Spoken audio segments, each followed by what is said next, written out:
Water everywhere. That's the problem. The St. Francis Dam disaster is considered... I can't let you do that. That's what people should have said to William Mulholland, and they didn't. So I'm just following in his wonderful footsteps, his soggy footsteps. The St. Francis Dam disaster is considered to be the worst civil engineering failure of the 20th century, but to fully understand this, you need to understand both William Mulholland and the DWP, but for the sake of not making you sit through a 4-hour listening experience, that's not what this episode is about. We're saving that for another episode because this is like a huge part of that story, and that is the rest of this story. Yeah. So we're just getting into a part of it. I'm not going to go into how the DWP was formed or who William Mulholland is. A few general facts, they need to be covered. Yes, please. Starting in the late 1800s, the population of Los Angeles started to spike very rapidly. So to keep up with the water needs of the new crowds in Drought City, USA, the City of Los Angeles Bureau of Waterworks and Supply was formed with William Mulholland as their first chief engineer and general manager. He brought Mike Piazza on as a relief plumber.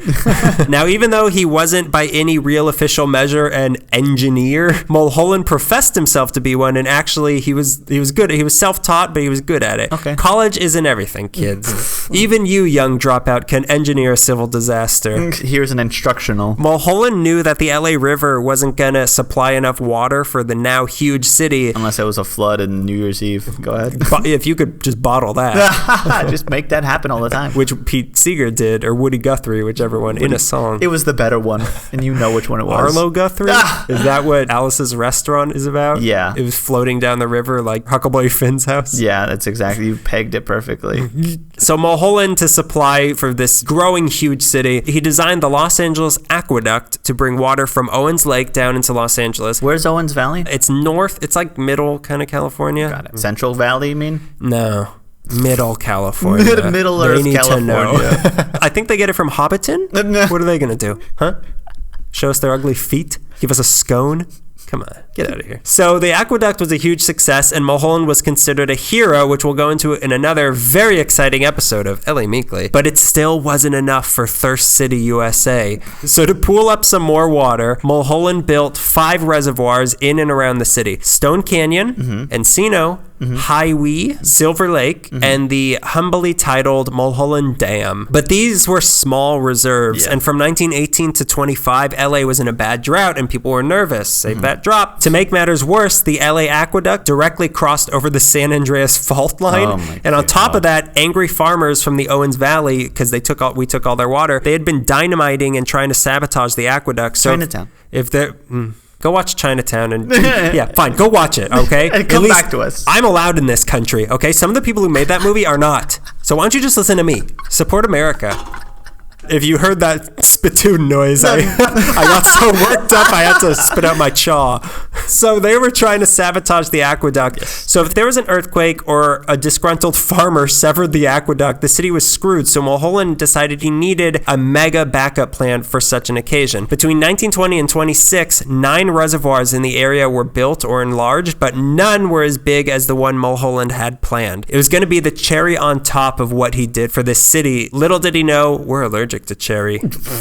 The original location for the dam was going to be in Big Tahunga Canyon, where Tiburcio Vasquez was once chased through, and not far from where one of the Japanese internment camps eventually would be. Tuna Can Camp. Tuna Can Camp. Watch the bank robbery. Watch the bank robbery episode and DVR the forgotten episodes. Listen to the phonograph one. Yeah. It was going to be there, but the land was too expensive, so they looked further north to beautiful, barren Santa Clarita. Woo. Where I am right now recording this. There was one area that had a natural landscape that was perfectly suited to build a dam and was known as San Francisquito Canyon. Very well-known geologists, John C. Branner and Carl E. Grunsky, came in to examine the site, and they deemed it suitable for construction. Mulholland decided this canyon was perfect, but the name had to be anglicized, so this became the location of the unintentionally temporary St. Francis Dam. Damn. To give you an idea of where this is, or was, spoiler, it's about 5 miles northeast of Magic Mountain. So if you're on the Superman ride, you could probably see it. Yeah. What do you think to say about the Superman ride? Boy, is he America's hero? Greg, is Superman America's hero? That's what this episode is going to be about now. We're going to have to go right now and watch Dawn of Justice and figure out who wins that fight, and then we'll see who's America's hero. The Dark Knight or the other one? No matter who wins, that dam's not coming back. Damn. Damn. So the initial designs were completed July 1923 for what's known as a curved concrete gravity dam. Okay. Now, you know what curves are. They're what make your heart pound and your lips go va-va-voom. That dam's a whore. You know what concrete is? It's the stuff my muscles are made of. It's the stuff I have in my lungs, okay? Is that what you want to hear? It's what I chew for breakfast. But a gravity dam, you know damn gravity, but what's a gravity dam? A gravity dam is a dam that relies on gravity. You were quoted recently as saying word puzzles, and I totally agree with that. I think I'm quoting you in regards to the way you talk word puzzles. Well, try unlocking this one, because you'll appreciate it. I'm throwing the pieces away. I don't even care. The word puzzle's missing the corners. It's no good. It's no good to me dead. So, a gravity dam, it requires an extremely delicate balance between the weight of the dam and the water that it's holding back. So it relies on the power of gravity to protect it, and maybe Superman, from being crushed by its own water. So the water's constantly pushing the dam, but the dam's weight is holding it back. So they're sort of interlocked into each other? An eternal struggle. Struggle, yeah. Where they're locked in an eternal struggle, just like that Superman and Batman. Golly, Justice is here. If one of them wins, man, no Dawn Justice. They gotta keep fighting. Batman versus Superman. The South will rise again. No matter who wins, we're racist. Oh, God. What is it? 30 episodes in. 30. So basically, as long as the weight of the dam is more than the weight of the water that it's holding back, you're safe. Okay. That's all you need to build a dam. Damn. This concept was all accounted for in the initial designs, which called for a dam. I got a few different reports based on what exactly is being measured, but I'm sure a difference of 5 feet isn't going to change the impact of this story for any of you. And if it does, I hope you end up 5 feet under. Nope. I'm not even going to put you the full 6. You don't deserve it. You don't deserve to be closer to hell. A tip of your shoe might be coming out. Depending on what you're seeing, the initial plans was 175 or 80 feet tall, creating a 30,000 acre feet reservoir. For reference, 1 acre foot is 325,851 gallons of water. Isn't that what you're supposed to drink every day? Yeah, that's what you have to bring to the gym. So with this plan, construction began in March 1924, but shortly after construction started in July, Mulholland decided he wanted the reservoir to hold more water, so he added 10 feet to the height of it, raising its capacity to a 32,000 acre feet reservoir. Then Mulholland got even thirstier, and in July 1925, when the dam was already halfway done, he added another 10 feet to the height of the dam. This was extremely risky considering the delicate nature of a gravity dam, but to help contain all the water, they added the 588-foot-long apron string dike to the western side of the dam. I mean, apron string already feels not strong, right? If you raise the roof any higher than it... Go ahead. If you were capable of raising the roof.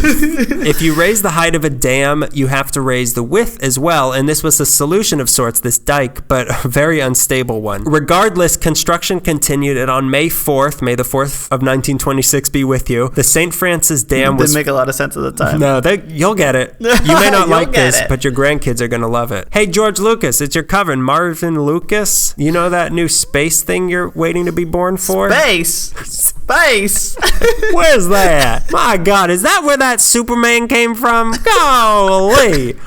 So May 4th, 1926, the St. Francis Dam was finally completed. It was a very clean Art Deco-y design with a stepped downstream face like the Mulholland Dam has. Yeah. In fact, the whole design of it was really just a big version of the Mulholland Dam, which was designed by Edgar A. Bailey. That name sounds familiar. You might be thinking of the King's mascot, Bailey. I might be thinking of that. It was designed by an anthropomorphic lion. I was actually thinking of It's a Wonderful Life.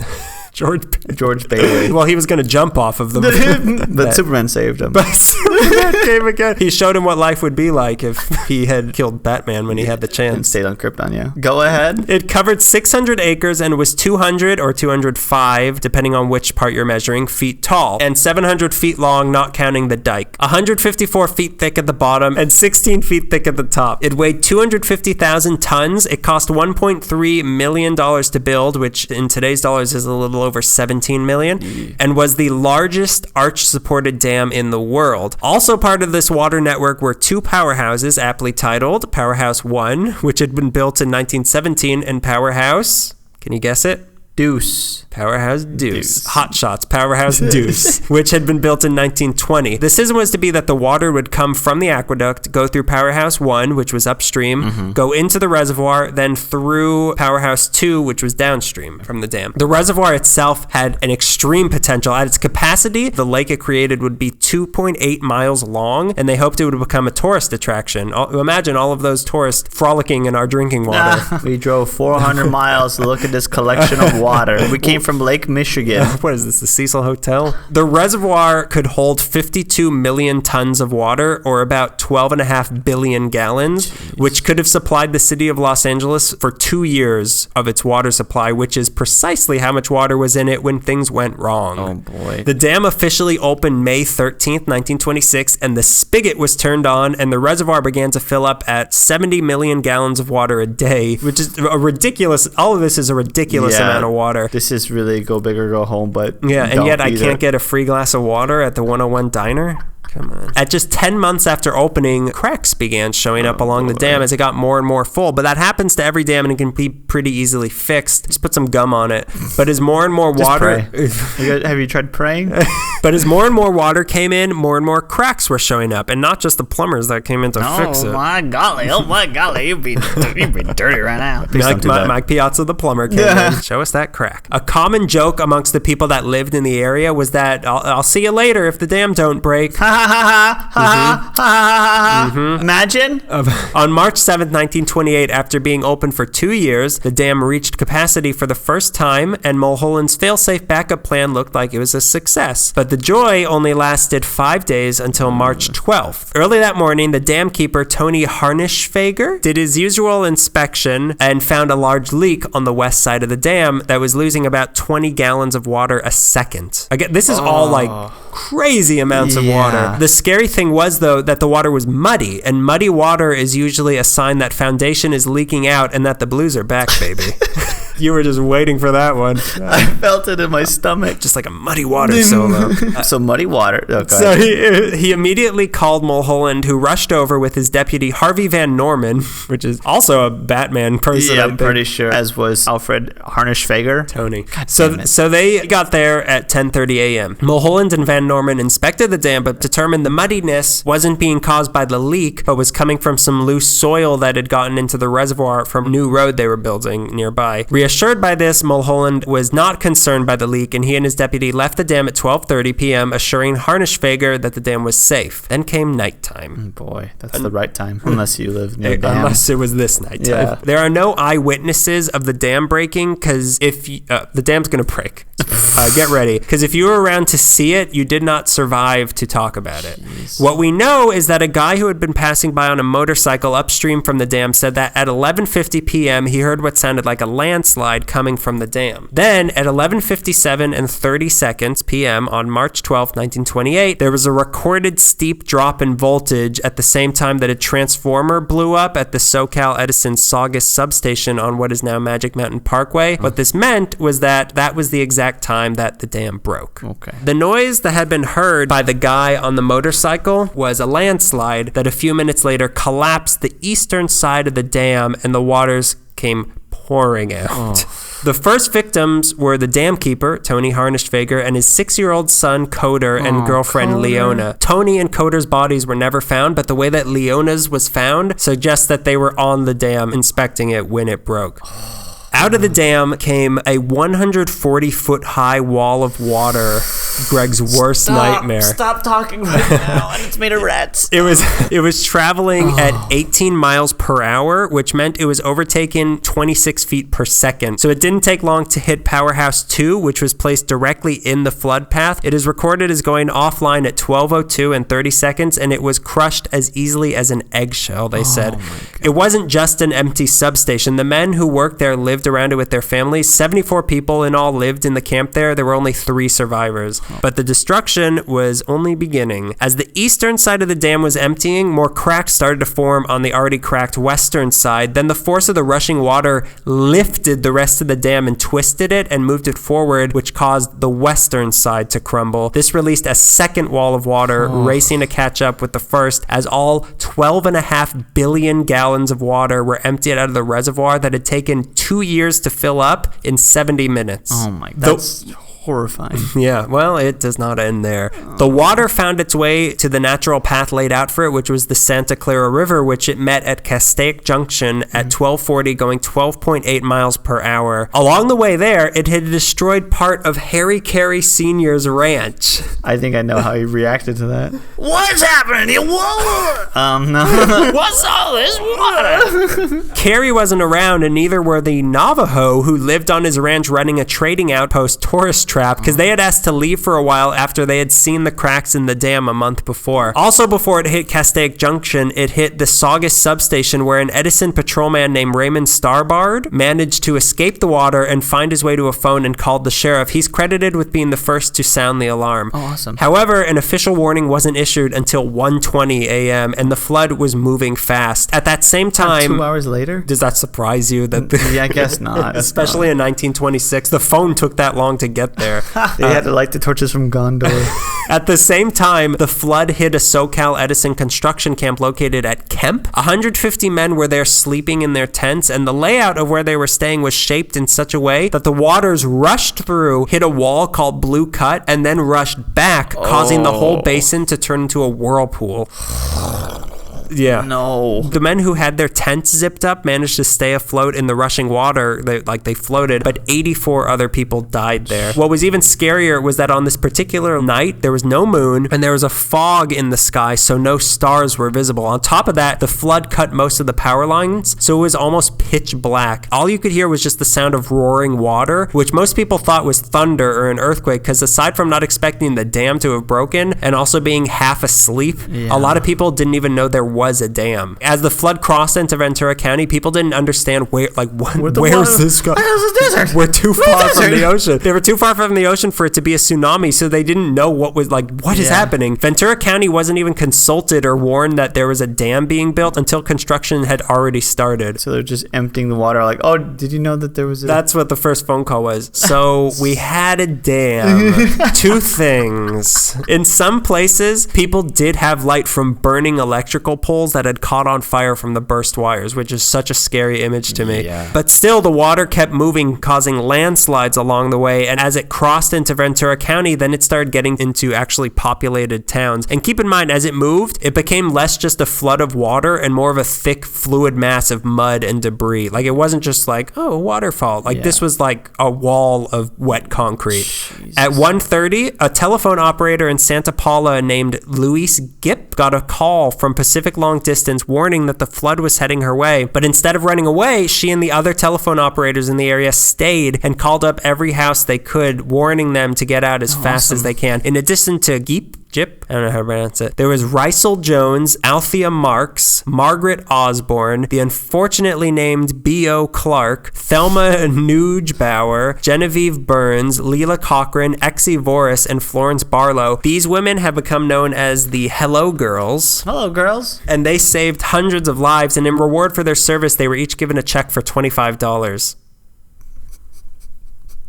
Which even in 1926 standards is insulting. They couldn't make it $30 and made them the highest paid women in the 20s. They promptly had to pay for the checks being written, which cost $26. But still, the flood kept surging forward. At 2:20, it hit Fillmore, still moving at 12.3 miles per hour. It went from Magic Mountain to Fillmore? It's not done there.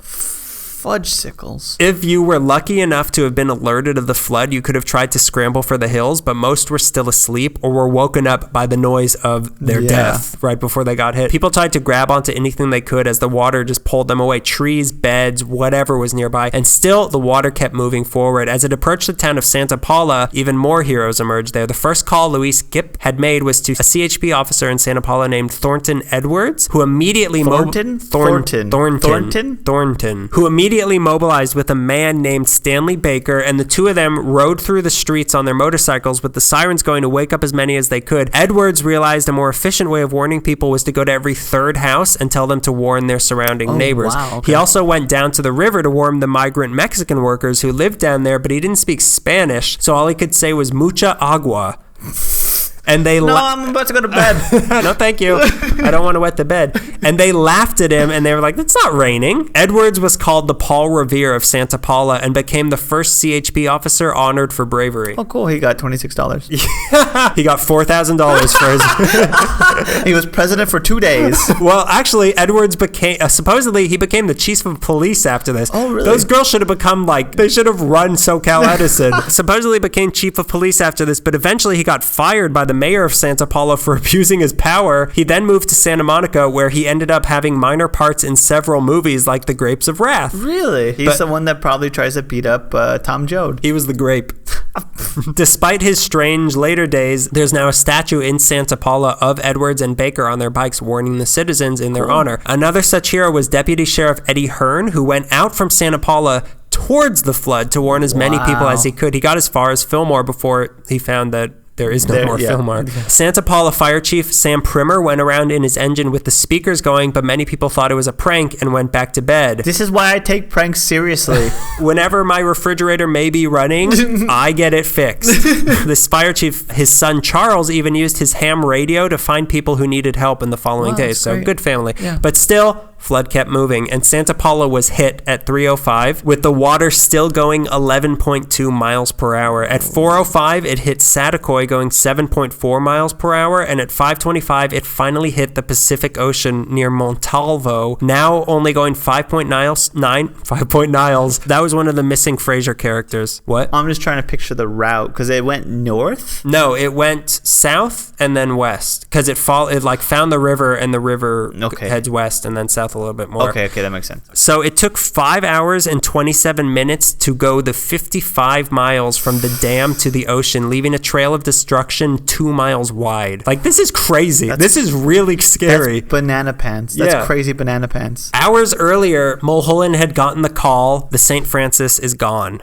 What are you talking about? What do you mean? How could that... You mean the saint is dead? Or what do you mean? That's why we named it after him, because he's no longer. Is this a prank? I might be pranked right now. You're not saying there's mucha agua, are you? Where's my mucho agua? Is the Ashton Kutcher of the 1920s here? Is Charlie Chaplin going to pop out and say, I gotcha, sucker?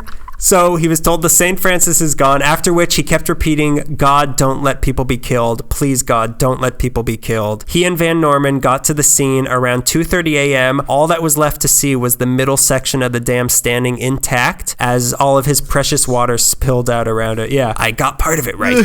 The reason the middle section stayed was because it was the only part of the dam that they built these 10 uplift relief wells under it, which gave it the foundation and support to withstand the force of the water. Look at that. The section, it was about 85 feet wide and had only been pushed 5.5 inches downstream and 6 inches to the east. It was referred to as the tombstone because it looked like and stood as a tombstone for the 55-mile-long grave that it had just created.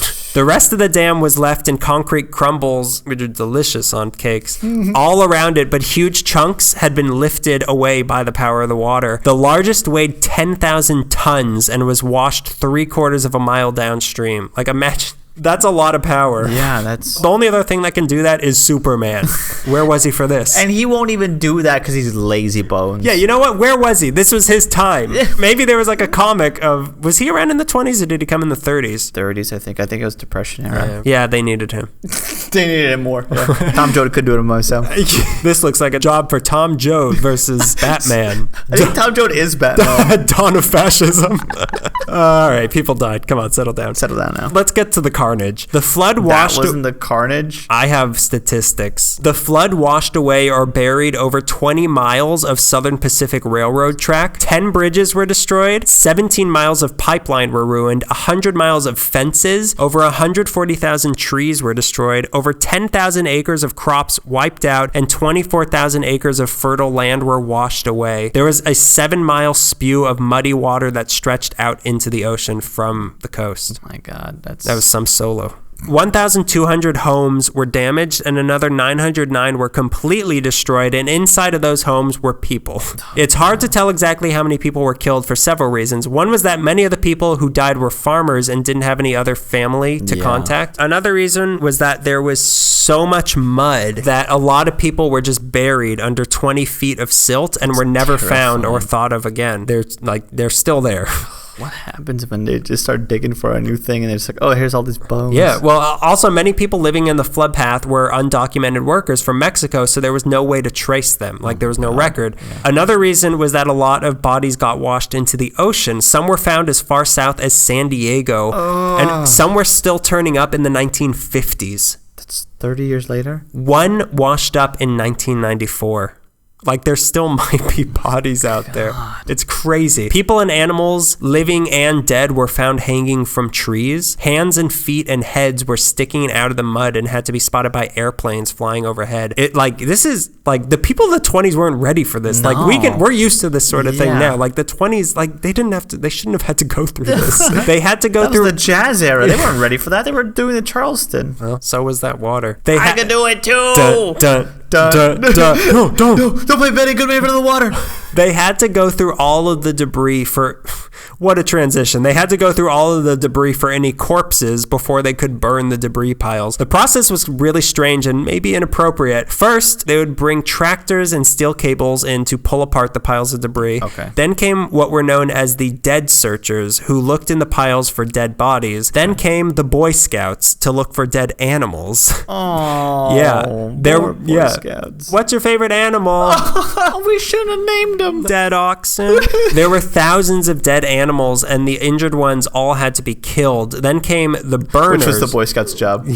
Kids, you know what a mercy killing is? Now, Vernon, take this revolver. Instead of a pine wood derby, you're going to have to learn how to put a bullet into the head of a dying calf. So after this came the burners to burn all the rotting animal corpses and the brush. People from all over mobilized to help out. The Red Cross and the Salvation Army, obviously, but also local people. People in the nearby towns gathered up all the horses they could to help go through the carnage. The worst community service. Blacksmiths were forging steel hooks and chains night and day. The Associated General Contractors mobilized 3,000 men within 36 hours who removed 65,000 cubic yards of silt. Universal Studios donated spotlights so that rescue crews could work through the night, and their stage rats came in to do whatever they could. Repopulate the world. Support even came from non-locals like the mayor of Savannah, Georgia, who offered any help that they needed. The bodies they found had to have the mud hosed off of them so that they could be identified. Some were impossible to identify. Some were found without heads. Some were so badly beaten you couldn't even tell if it was a man or a woman. Have you ever seen a body that has drowned?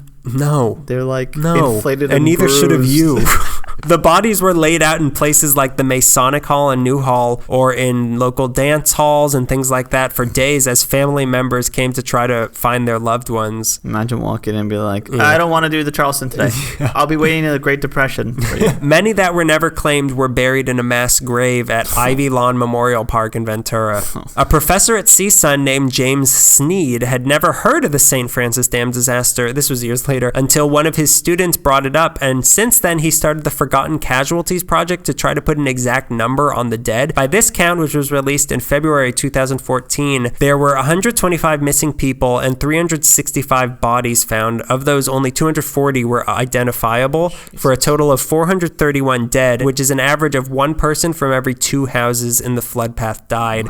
Only the San Francisco earthquake has claimed more lives in California, but for man-made disasters, this is king. Yeah. But like I said, it's hard to tell exactly, so most people think the number is closer to like 600. I remember reading, I think it was in a Bright and Guilty Place, where they're talking about a Santa Paula Chronicle the next day was like, thousands of people are dead. And I could kind of see why, like, the hysteria was there of like, we have no idea. It seemed like it would have killed thousands in this path. Yeah. Well, it's only because like it was the 20s and it wasn't like it swept through Hollywood. Like if the Mulholland Dam had burst, my God. Yeah, like that's it. Not to put down 600, almost 600 people dying, but like it wasn't a largely populated area. But one person in every 2 houses. Yeah, that's a big deal. But I can also understand the hysteria behind it, thinking like, after seeing the devastation, just like you could just feel like, oh, this is probably a lot worse than it really is. Well, yeah, I guess it means nothing new. So the thing is, there's no way to really know how many exactly died, and we may never know unless there's like some sort of, I don't know, Superman around. Who likes to count dead bodies. Like a Batman. Who can, with his x-ray vision, look through the mud and see how many bodies are just buried below the ground. But, he's just so selfish. Where there were also incredible stories of survival. Kids were found miles away from their homes, still alive, stuck in trees. Never wanted to go swimming again. Dogs went missing, but eventually found their way home. Oh. One guy was found alive, buried up to his neck in mud, but he was alive. Some people had mental breakdowns and they ran off into the wilderness, refusing to be rescued. Survivors were put up in refugee tent camps. The LA Times had a flood relief fund. The city of LA put aside $1 million to care for the survivors. Police had to be stationed all around because there was a lot of looting happening and a lot of lawyers coming in to prey on the survivors. In all, the total losses caused by this disaster were estimated at $13.5 million, which in today's dollars is about $184.5 million. Immediately following the disaster, nobody knew exactly what had gone wrong, so guards were placed at the other reservoirs because they thought it was a terrorist attack by the disgruntled farmers from Owens Valley who had been dynamiting the aqueduct. But the reality of that is that it would have taken over 12,000 pounds of dynamite placed 30 feet underwater to have taken down the dam. So unless Aquaman was involved... I think we just figured this out. Dawn of Justice. To the Fortress of Solitude! Known as my bedroom! So nobody was buying that theory. Almost immediately, investigations were launched by the city, county, state, and federal governments. The most definitive of these seems to be the coroner's inquest led by Los Angeles District Attorney Asa Keys. I love that name. Asa Keys. So that on his belt.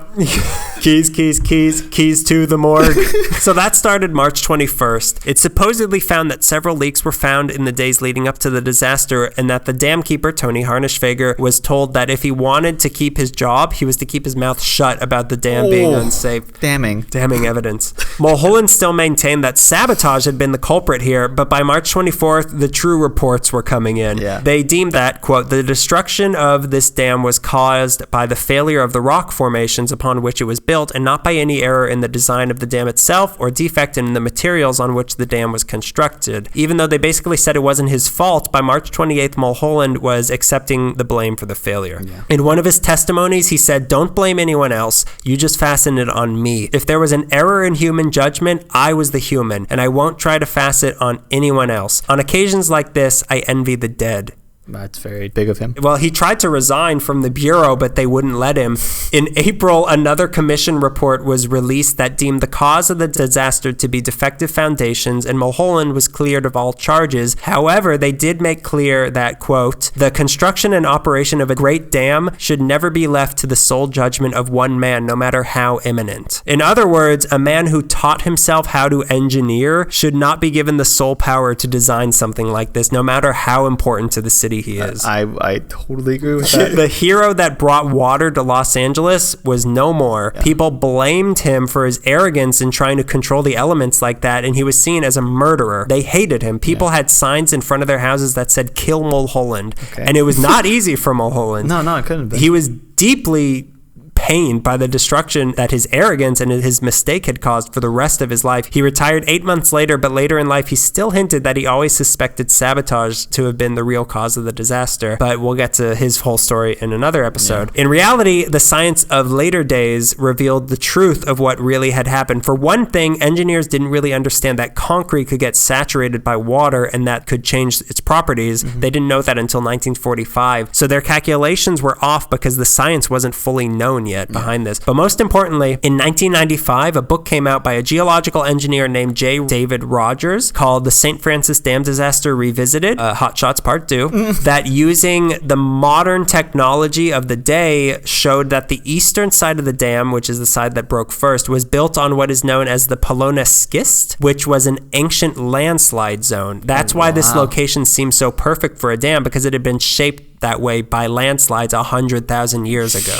So once the huge dam was built on top of it, the weight of it reactivated the land and caused a shift of 877,500 tons of ancient earth that brought down the dam. And nobody could have known that this area was vulnerable to that with the technology at the time. So this whole disaster was it was a horrible accident that you can't really blame anyone for. There was no way anyone could have known that this would happen. On the plus side, the world did learn from this mistake for once. On August 14th, 1929, the Department of Public Works became authorized to review all non-federal dams over 25 feet high, or that would hold more than 50 acre-feet of water. Also in 1929, the Dam Safety Program was established in California that gave the state the authority to supervise the dams in the state and set up that all dams had to be reviewed by a panel of engineers and geologists before they were built. Cool. So after this, California had some of the strictest dam laws in the country. They also reviewed the other dams in LA and made some adjustments to the Mulholland Dam to make it safer. It also woke up the rest of the country to inspect their dams, and it turned out that a third of all of them were deemed in need of maintenance. Wow. Even today, all of the country's dams have been given a collective grade of D for dam. Even the Hoover? But it would cost some $21 billion to fix them, so I guess we're just going to see what happens. And there's 153 dams in the U.S. we know to be built on ancient landslide spots, just like the St. Francis was. God. The disaster even started a whole new branch of science called engineering geology or environmental geology to look out for these sorts of things. So overall, it brought in more peer review and changed civil engineering for the safer, but still, a lot of people had to die to learn that, and they're not really being remembered as well as they should be. Yeah, this is a really unknown thing. Yeah, no one... This isn't widely known is what I mean. No one knows it. Yeah. Only we know this. There isn't really anything left at the site of the old dam. The tombstone stayed up for a little bit longer until May 1929. A couple teenagers were playing on it when one of them threw a dead rattlesnake at his friend, Lucy Parker, who got scared and fell off and died, making him the dam's final victim. So with it being a safety hazard as the reason, the city dynamited the tombstone, so all that's left there is some concrete rubble and some new DWP powerhouses. Others say that the reason it was demolished was because it was a painful reminder of the city's failure. Yeah. This story got swept under the rug pretty quickly after it happened, and people forgot about it really fast, maybe because the Depression hit like the next year, and people were kind of preoccupied for, the next 15 years. But the city doesn't do anything to try to commemorate the victims and the heroes or even remember them or tell people this happened. The area became a California historical landmark in 1978, but other than a plaque for that and a song written about it in the 30s, there's no memorial. But people have been pushing to memorialize that night in some way. In July 2014, a California representative brought up a proposed St. Francis Dam Disaster National Memorial Act to Congress to create a national park on the site, but nothing really happened with that. But maybe one day people will remember that horrific night. Oh, and some people say the canyon's haunted with ghosts of people trying to climb to high ground at night. Terrifying. All of it's terrifying. I hope that maybe we'll get around to that in one of our Christmas. We'll just tell this whole story again. But it's spooky with flashlights under a tent. Wow. Like really, scary. Yeah, that's, really that's scary. genuinely terrifying. If you're scared of big disaster movies and huge tidal waves like I am.